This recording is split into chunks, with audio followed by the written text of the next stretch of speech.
Less TikTok, more textbooks. The Ontario government looking to essentially limit the use of cell phones in the classroom.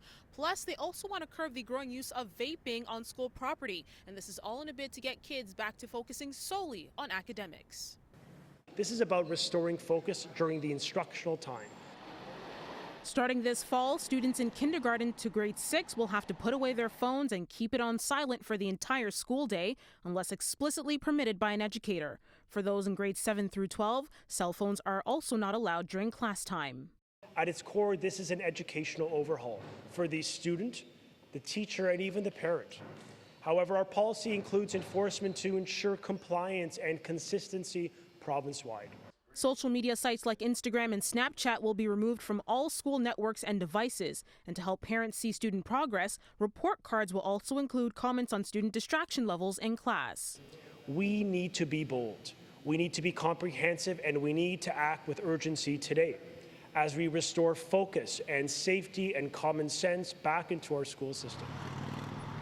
These moves come amid growing concern of kids being distracted along with the heavy use of cell phones impacting their mental health.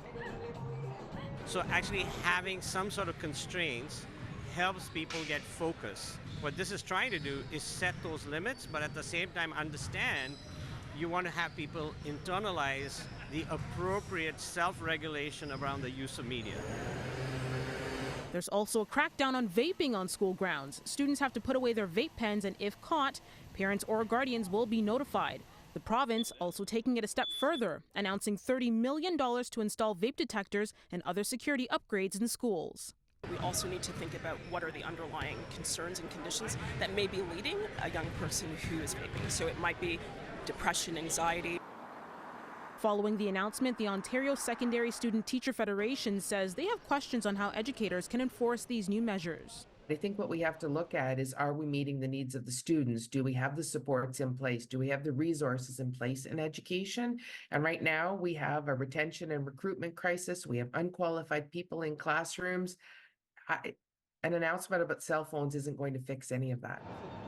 Those directly impacted by these new rules are curious to see if it will actually improve overall learning. I think that the cell phone ban, it will just make students find creative ways to be on their cell phones in school, and I don't think it will change anything, to be honest. Make the culture hate phones.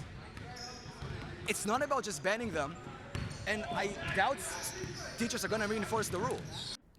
Now, Quebec and BC have made similar moves to ban the use of cell phones in class, but Ontario says they will be the first to block access to all social media platforms on all social networks and devices. Reporting from the Ontario Legislature, Afua Baah, City News.